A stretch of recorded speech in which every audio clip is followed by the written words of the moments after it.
It's the Colts taking on the Jaguars. Jacksonville hosted Indianapolis. India, 7-point favorite, total 46. He's Robert Ferringo. I'm Scott Spreitzer. We are DocSports.com. We're going to tackle this divisional clash in just a moment. But first, a quick note. If you've yet to become a member over at DocSports.com, give it a trial run. It's a real cool way to do it. You click on the link below the video, get yourself set up for a free $60 account, and then you can use those free $60 on any of our daily packages. Anybody on the roster, including Robert, including myself, if there's something holding you back, here's your way to get on board. Free trial run, $60. Colts laying 7 on the road over Jacksonville. Interesting note as we kick off the analysis of this game. Only 54% of the tickets are on one particular side of this one, but it's not Indy, folks. It is the home dog, Jacksonville Jaguars, a sharper play. You know, this is more sharp money action right now coming in on Jacksonville than it is public money at this point of the spring and summer. And there are some shops out there who have actually lowered the number under 7 to 6.5. That's sharp action, Robert. Yeah, I mean, you know the sharps are going to see a touchdown or more and see value, especially this far out to the regular season. I mean, think about last year at this time, Indianapolis was wandering into the season with Andrew Luck. All of a sudden, he retires midsummer. Anybody that grabbed the points in games against them all of a sudden had a value.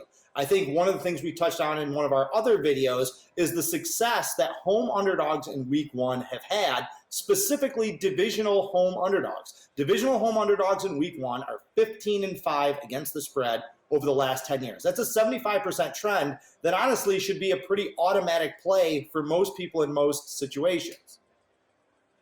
I tell you what, when you look at the game itself, and I get it because that's the thing, sharps are going to look at what teams have done as far as divisional home dogs in week 1, and they're going to tend to react that way. We saw a couple of years ago when the Cleveland Browns were absolutely pathetic, just trying to win a single game, when the public bet against Cleveland every week and won, and the sharps bet on Cleveland every week because the math said so, and the sharps got beat by the public week in, week out. As far as the teams are concerned, the Jags lost Jalen Ramsey last year, and they were really in an impossible spot.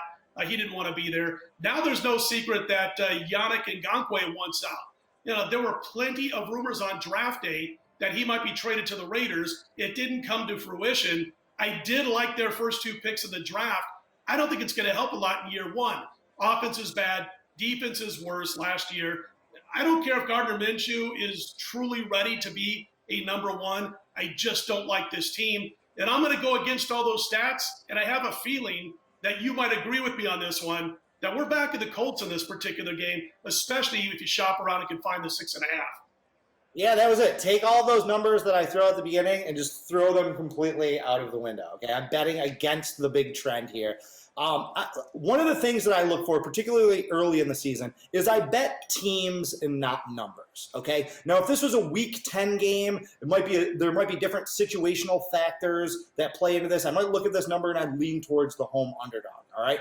But early on in the season, like you said, I love Indianapolis and I don't like Jacksonville. And sometimes it's just as simple as that. I personally think that Indianapolis goes into the season as the 3rd best team in the AFC. I think they're undervalued. I am bullish on this team because I love their head coach. I love the move to get Phillip Rivers. I like the foundational pieces that they have on the offensive and defensive line. They added some experience and some Pro Bowl caliber defensive players in DeForest Buckner and Xavier Rhodes. I think Indianapolis is poised to take a leap forward. I think they're going to win that division. I think it starts by just dominating one of the weakest teams in their division in week 1. I'll tell you what, we're in agreement on this team. I did a video on Indianapolis a few weeks ago. I gave out the over as far as the wins total was concerned. And one note, this doesn't, really factor into this game, obviously, but over the course of the season, talking about being bullish on the Colts, they play 6 teams with wins totals of less than 8. So despite the fact, or I should say along with the fact that they got Phillip Rivers, they're going to be better offensively, defense is good, the schedule also isn't overly tough. And as far as week 1's concerned, and things can happen between now and the end of August. We're doing these in late May. The bottom line is it might change a little bit. But as of right now, I think Indianapolis is the play in this one, especially under 7 when you can shop around and find that. Oh, sorry. Since we're seeing a majority of the money come in on Jacksonville, I think that's the key. Wait a little bit. Wait a few weeks. Wait into June. And I think that number will come off the 7 as more sharp money piles on the Jaguars. As soon as it gets under a touchdown, I would absolutely be pounding the Colts because I think that this one's going to be a blowout. Good stuff from Robert Ferringo, and you can find all of his work, all of my work over at DocSports.com, where you can also get that free $60 account. You just click on that link below the video to get started. You can use those free $60 on any of our daily packages. Check out our Week 1 game-by-game preview videos. Robert and myself will have them up each and every day throughout the course of the spring and summer, so be sure to check them out. For Robert, I'm Scott. We are DocSports.com.